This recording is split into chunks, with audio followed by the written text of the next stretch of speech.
ನಮಸ್ಕಾರ ವೀಕ್ಷಕರೇ, welcome to ನಮಸ್ತೆ ಇಂಡಿಯಾ ಕುಕಿಂಗ್ ಚಾನಲ್. ಇವತ್ತು ನಮ್ಮ ಚಾನಲ್ನಲ್ಲಿ ಎಲ್ಲರಿಗೂ ಇಷ್ಟವಾಗುವಂತಹ ಟೊಮ್ಯಾಟೊ ಚಟ್ನಿ ಮಾಡೋದು ಹೇಗೆ ಅನ್ನೋದನ್ನು ನೋಡೋಣ.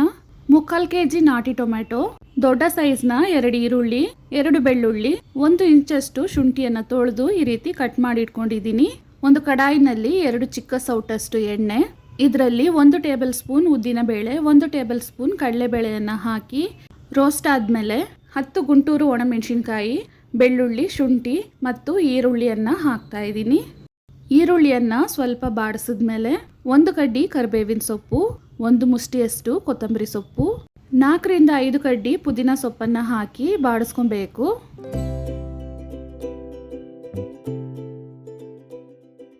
ಈರುಳ್ಳಿಯ ಬಣ್ಣ ಈ ರೀತಿ ಬದಲಾದ್ಮೇಲೆ 1/4 ಟೀ ಸ್ಪೂನ್ಗಿಂತ ಕಡಿಮೆ ಅರಿಶಿನದ ಪುಡಿ, ಸ್ವಲ್ಪ ಇಂಗು, 1 ಬಾರಿ ಮಿಕ್ಸ್ ಮಾಡಾದ್ಮೇಲೆ 1 ಗೋಲಿ ಗಾತ್ರಕ್ಕೆ ಹುಣಸೆ ಹಣ್ಣು, ಕಟ್ ಮಾಡಿರುವ ನಾಟಿ ಟೊಮೆಟೊವನ್ನು ಹಾಕಿ ಚೆನ್ನಾಗಿ ಬಾಡಿಸ್ಕೊಬೇಕು.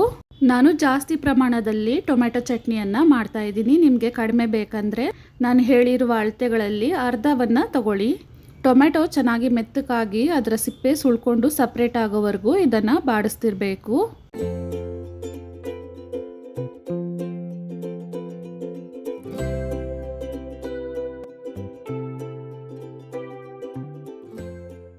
ಇಷ್ಟು ಅಳತೆಗೆ ಟೊಮೆಟೊವನ್ನು ಒಂದು 7 ನಿಮಿಷ ಬಾಡಿಸಿದ್ದೀನಿ. ನೋಡಿ, ಈ ರೀತಿ ಆಗಬೇಕು. ಸ್ಟವನ್ನು ಆಫ್ ಮಾಡಿ ಇದನ್ನು ತಣ್ಣಕ್ಕಾಗಕ್ಕೆ ಇಡ್ತಾ ಇದ್ದೀನಿ. ಟೊಮೆಟೊ ಇವಾಗ ತಣ್ಣಕ್ಕಾಗಿದೆ. ಇದನ್ನು ಮಿಕ್ಸಿ ಜಾರ್ನಲ್ಲಿ ಹಾಕಿ ರುಚಿಗೆ ತಕ್ಕಷ್ಟು ಕಲ್ಲುಪ್ಪನ್ನು ಸೇರಿಸಿ, ತೀರಾ ನುಣ್ಣಕ್ಕೂ ಇರಬಾರ್ದು, ತರಿಯಾಗಿನೂ ಇರಬಾರ್ದು, ಆ ರೀತಿ ರುಬ್ಕೊಬೇಕು. ಇದನ್ನು ಒಂದು ಪಾತ್ರೆಯಲ್ಲಿ ಹಾಕ್ತಾ ಇದ್ದೀನಿ.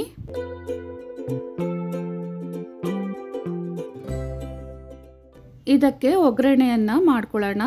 ಒಂದು ಚಿಕ್ಕ ಸೌಟು ಎಣ್ಣೆ ಹಾಕ್ತಾ ಇದ್ದೀನಿ. ಇದರಲ್ಲಿ 1 ಸ್ಪೂನ್ ಸಾಸಿವೆ ಪೂರ್ತಿ ಸಿಡಿದಾದ್ಮೇಲೆ 4 ರಿಂದ 5 ಎಲೆ ಕರಿಬೇವಿನ ಸೊಪ್ಪನ್ನು ಕಟ್ ಮಾಡಿ ಹಾಕಿದ್ದೀನಿ.